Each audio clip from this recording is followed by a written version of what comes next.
Alright, ladies and gentlemen, welcome back to another episode of Hermit Cave. I hope everybody are doing fan-freaking-tastic today. I can't believe the mega derp that we did in the last episode. Absolutely crazy, mining out all of this room. If you missed it, it's kind of a funny, situation at the end of the day. Spectre coil.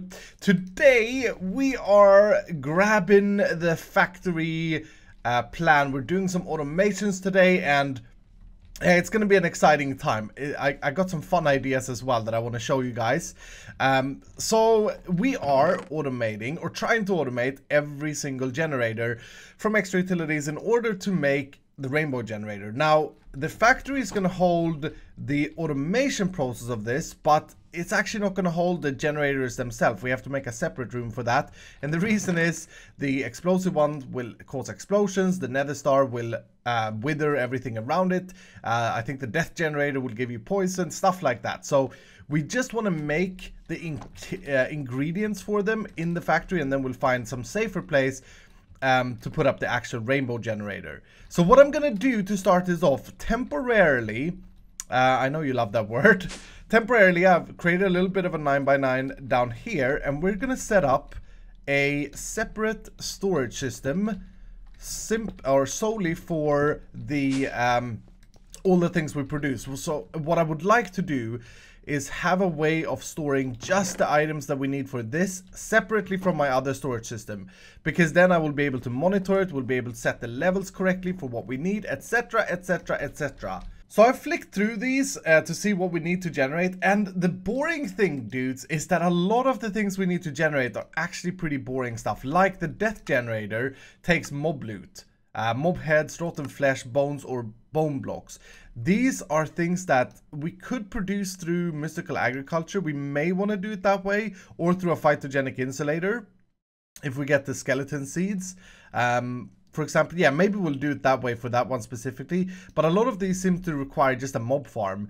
The one tricky one that I still don't have an idea for is the Ptosis generator. This guy runs out of dragon's breath, which there's no way to create it. There's no way to create it. So I thought about a few different options. We could create a dimension that has the dragon mob in it. That's a possibility.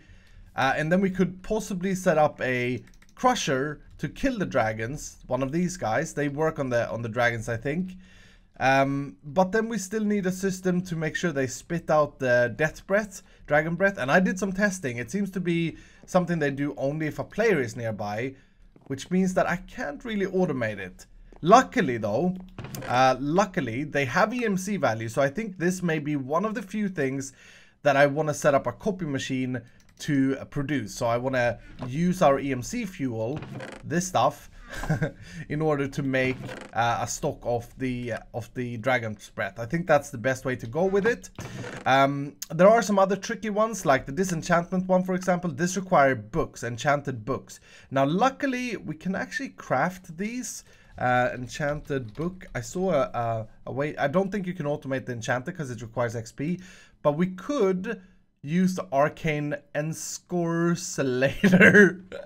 This thing takes a book and iron, which we can produce together with essence of knowledge, and creates an enchanted book that we can use as fuel. The potion generator I was a little bit worried about, but this you can run out of water bottles.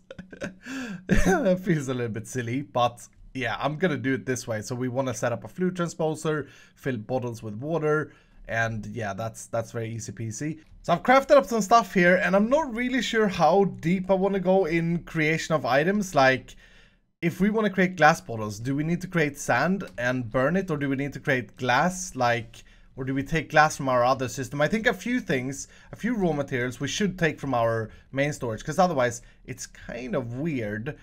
All right, so let's, in this space here, let's do the ice and the potions. I said in the last episode that I want to use one spot per machine, but to be honest, like, some of these are so simple that we should just share spaces, as long as I can make it look cool. So the glacier precipitator can create snow blocks and ice and snow slabs, and also even packed ice.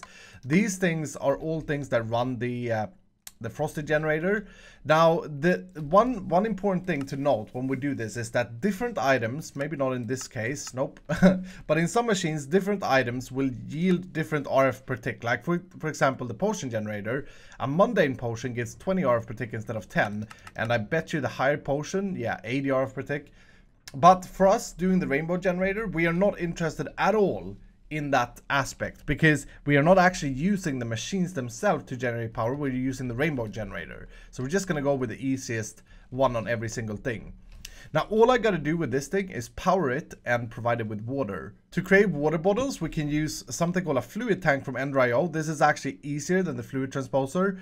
All we gotta do is put bottles in here and provide it with water, and it's gonna create the bottles. So a lot of this I'm trying to design as well a little bit. I want the aesthetics to look cool. I don't mind if it looks messy with different cables and stuff like this, because at the end of the day it's kind of a factory. But I do want it to look like it makes sense. So I've crafted up these tanks. These are from OpenBlocks. These are my all-time favorite tanks. They don't look much for the world, but the cool thing is that you can make a multi-block like this and then fill this guy with water or whatever liquid you want. In my case, water. So here's what we're gonna do. We're gonna put the sink in the back here. We're gonna use a hardened fluid thingamajiggy, a fluid duct, and putting a servo on this should fill this tank up with water. Nice. And you see how that renders? It's so cool, isn't it? I really love that. And then we'll just put a you know what, we could even use, I got an idea. There is the fluid pipes from Immersive Engineering. It looks like I don't have enough to craft one though, so I'm just gonna do this. These fluid pipes, if you've watched any series that I've done with Immersive Engineering, these are my favorite things ever. They are so freaking pretty. Look at this. Woo! They look good, and they transfer fluid. So maybe we'll use those instead to make it look better there. And there is of course a lot of things we can do here. We have chisel and bit in the pack, so we could edit like every single pixel of Minecraft. But again, I don't want to do that. I want this to feel, I want to have a vanilla-esque feel, and I hope that you guys think that's a cool way to do it. Maybe we can make this look like it's hanging from the ceiling here. Yeah, that looks pretty good. That looks pretty good. I like that. And then instead of using these pipes here, we're gonna actually use these pipes. And the reason is mainly because of the fact that I want to break up the aesthetics. I want it to sort of look a little bit messy. So now that we have the water in place, we can extract it down here, extract it down here, and actually, you know what? I want to put some. Do I want to put some slabs there? No, not really. That's kind of stupid. I wish you could color code these cables in refined storage. You can't, to my knowledge. You can in applied logistics, but not in refined storage. Alright, so this thing is going to make us glass bottles. I wonder if we want to limit something here. We want to shut something off when we reach a certain level or threshold, because otherwise we're just going to get spammed with water bottles in our system. So yeah, we may want a detector on this dude, detecting based off of this system. I'm trying to do this, or I'm trying to make you guys understand the sense of what I'm doing here with the separation, but it is getting extremely tough to explain why I do certain things here, I feel. But yeah, if we do this reads off our new system, so we can say if there is more than we can actually go off of the glass bottle thing. So this goes in, just see so that this is working. That should be extracting downwards. It is extracting, yeah, cool. So let's grab one of these and say if we have more less than 128, 2 stacks, then expose this or send a redstone signal up here, and then we'll set this to on to activate. So this will only do the craft when it gets a redstone signal. We've done that many times before, so I'm sure you guys are following me on that. There we go. For speed up, guys, now this should be super quick. It's actually struggling with power now. I think it will be good. This thing we also need to disable if we get to a point where we have more than we need. So let's say ice less than this is well, we'll just go with consistency 128. And then it should output a redstone signal to here. Yeah, so that should get this to work, and it doesn't. And I think that's because this is not vanilla redstone, so it's always going to be a little bit wonky. Actually, yeah, you know what? Maybe I need to put this to low redstone. Nice. Yeah, that seems to work. Okay, cool. So in our system right now, we have more water bottles than we should have, but that's because I'm limiting it. I'm limiting this guy from crafting more bottles. The ones that's already crafted. Why is it still crafting stuff? This guy has less than 128. The redstone is off. This should not be crafting. Oh, it isn't. It's crafted up a buffer. Okay, I see. Yeah, so that works out great. I may want to raise this to like 512, I realized as well. Okay, so we have successfully now created the, or taken care of the frosty generator and the potion generator.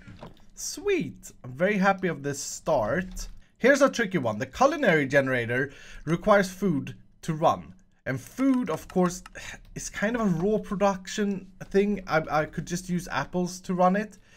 And apples is something that we are producing and we have been producing for a while. Maybe, though, we want to set up a separate bonsai pot for it. So the culinary generator will run out of apples, and this is how we're going to do it. We're going to put down some bonsai pots with apple saplings on top of them, right? And this may actually be too slow with this amount. I may need this to be a bigger array. It's a 20% chance that we get an apple. And then I want to make sure that in our system we only ever get the items for the generators. I don't want the wood at all. So I'm going to use a filter there. And then I'm going to use and that's on the interface. This leads back to the system, of course. And then I'm going to use another item duct here with another filter on. This guy will be blacklisting apples, and this guy is going to be whitelisting apples. So yeah, but by doing that and apple saplings, this should now only produce apples for our system.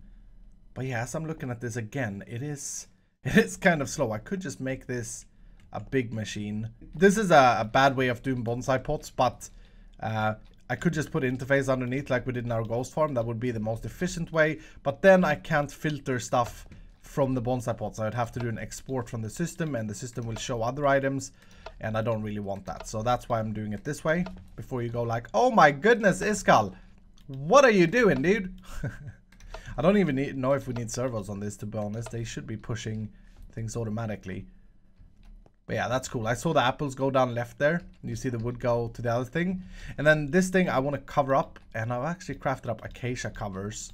So I'm not entirely sure if apples will be enough the way we produce them. We may want to put the apples through a burner machine and then just have the cooked apples, because these are considerably better. And the way the machine works is that it will take the saturation as the energy of the block. So yeah, we may want to do that just to make sure that we have enough apples, but we'll see. Right now we're producing apples, and so the culinary generator is by that means done as well. This is going pretty good here. The death generator, I think I want to do the skeleton essence thing for, because I really don't want to put up a mob farm for this thing. And we could of course do a bone chicken maybe. Maybe there is a bone chicken. I'm not sure. Skull cap. That's cool. So for this we need this thing, which requires us to have skeleton chunks, which is a tier 3 mob chunk and just skeleton items. Can I craft these things? Possibly. I've done this before in this pack, right? But I need the solium dagger. Didn't I do this? Solium, didn't I? Oh yeah, I have done a dagger. Okay. So I need to kill mobs using this dagger, I suppose. That's what I need to do. I think we'll go to the Lost Cities then and just make sure that that's charged up. Go to the Lost Cities and do that, because yeah, it's going to be a pain to find mobs over here. Oh, we get to see this place in daytime this time. Look at how cool this is. Alright, so I guess we can't die, but we got to make sure to kill them with this dagger as well. And then there's a chance to get the mob chunk. When did we do this? Can someone remind me? I'm pretty sure we've done this. Okay, so a slight change of plans. I've been fighting these mobs for a little bit here. And a slight change of plan is going to be that we are going to run it out of rotten flesh instead, using the zombie chunks. Just because I got a lot more of them than the skeleton ones. And it doesn't matter to us if it's less power produced at all. now I just gotta find my way out, and it should be... Crap, I thought I had this under control. I thought I knew... Oh yeah, okay, it's over here, but I don't have a teleporter. I've been fighting in these two skyscrapers right here. It's been absolutely crazy. You know what? To celebrate, let's just do this. Did we get... Oh, wow! Sextuple compressed cobblestone? Let's just pop this one as well. For good measures. SpongeBob SquarePants. Oh my god. Okay, whatever. Alright, so let's swap back to our building armor. I love this machine we built. It's so freaking cool. It took me a while to do, but I'm very, very proud of it. And now it feels super slow for a second. So we got the zombie chunks. So let's do zombie seeds. These bad boys. There we go. Zombie seeds. We should be able to make 4 of them, which is hopefully going to be enough. Now we got a choice here. These, I think, do we just plant these? We could just run them in the phytogenic insulator. Remember that we have the fluxed phytogrow already as a base production thing. Do I want to put that here? I do want, whilst I want this to look messy, I do want to be able to separate the look of things. The only reason I would want it here is because we have water here already. Otherwise I need to do another water tank history somewhere else. So if I do it here, it's going to be like I'm stacking these things a little bit, which is going to look a little bit boring maybe. But that being said, this thing looks super boring on its own. Yeah, I think we're going to put it up here, but let's do this a little bit special. Let's put the crafter here, like off this block. Again, I'm trying to make it look a little bit messy without being completely garbage to look at.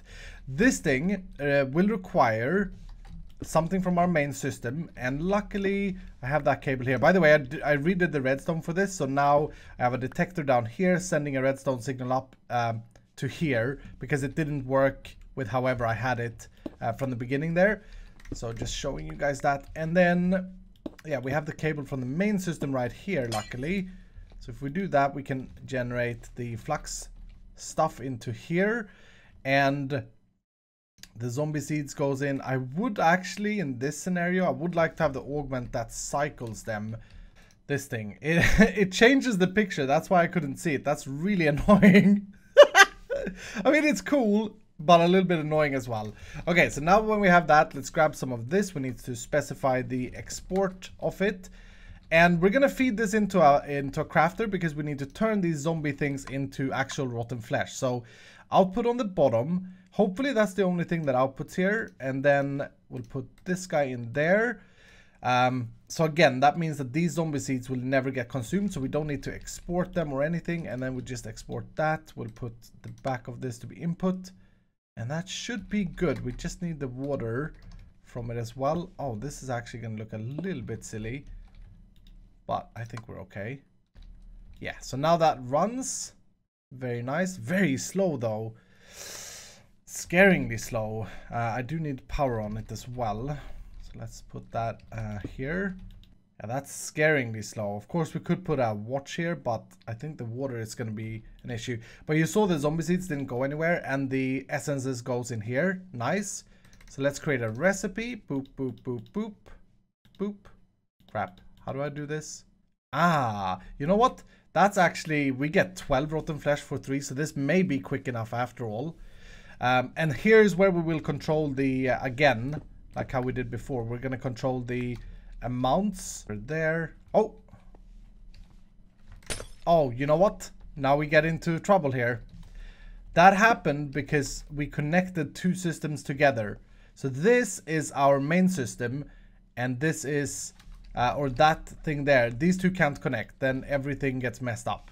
That's cool how that happened though. I didn't know that they actually popped up. So we'll have to do this here instead, I presume, whatever. But yeah, that looks really messy. But we do need this thing, and that's importing into the system now. Very cool. I need to power it as well, I guess. Yeah, I guess we'll just do that. But all in all, even though that's a big mess, this is kind of what I want in the factory. So let's go down here and wrap things up for today. We got rotten flesh, we got apples, we got water, and we got ice. So we have 4 of the 16 total automated. Now remember, about 8 of these is like I can't really automate any different ways, because these 3, for example, take coal. And the nether star generator, we need to put up a wither killer again, I think. Or we could do the... Yeah, let me know actually. We could do the agriculture way this time around. So you can't do that in a phytogenic insulator though. And it's a tier 6, so maybe that's a little bit tricky. Heated redstone is just redstone and lava. Magmatic is just lava. So like these 4 are definitely the trickier ones. Alright, so being done with the automatic machines for today. We got 4 of them done, like I said. I'm very happy about that. Being done with this, I figured we'd do one more cool thing in here. Remember how last episode I said that this build was inspired by Corp, the buildings that Corp have done on the Hermitcraft server. And because this is Hermit Cave, I figured we should do something about it. Right up here, we got a space for a logo. And I want to show you guys who are brand new to modded, one of my favorite things with modded Minecraft. These screens from Extra Utilities mod. These allow you to take a picture and put it in to Minecraft. So I prepared a little bit and uploaded an image to Imager. And the picture I've uploaded is the logo of Corp. Now, it's not Corp though. So I made a little bit of an adjustment. Made another picture. Yes. Wait, not Corp? Is that not Corp? It's supposed to be not Corp, but I guess it's a double not there because of the cross. That looks amazing though. I love the Corp logo. If you didn't know, they are selling t-shirts with that logo if you want to check it out. But yeah, that's looking really funny in this place as well. We should do some more screens and stuff. I did it in Fullcraft as well. I did a lot of screen stuff, but so I don't want to go over top. But it is a nice touch. It's very easy to implement. You draw a picture in Photoshop and you export it, and yeah, you just upload it to Imager and you can read it in Minecraft, which is super cool. These runs off the energy of the dragon egg. So this thing down here, the GP power. So we have a lot of it. We can actually put up a lot of screens, and besides, we could just make another dragon egg if we need it. But overall, let me know what you guys think, but I'm really happy with the start of this. Maybe some people will think that this looks messy, but I think it looks cool. I think it looks like production is happening, you know what I mean? We are producing stuffs. This thing is, oh, I guess we're full with rotten flesh now as well. Yeah, over 512. The apples may be a problem though, dudes. The apples may absolutely be a problem. We'll see about that. We could just, again, speed this up with a watch. I may want to do that, you know. Actually, it's a bad idea to do before we see how much apples we consume, because otherwise we'll just fill up our system with apples. We don't want to do that either. Anyway, that's going to do it for today, ladies and gentlemen. I hope you have enjoyed this automation episode. I really love the look of this place. It's so freaking cool. Thank you guys so much for the love and support for Hermit Cave, and have a fan-freaking-tastic evening. Now, remember, hit the like button if you enjoyed the video, subscribe if you're new, and I'll see you dudes in the next episode.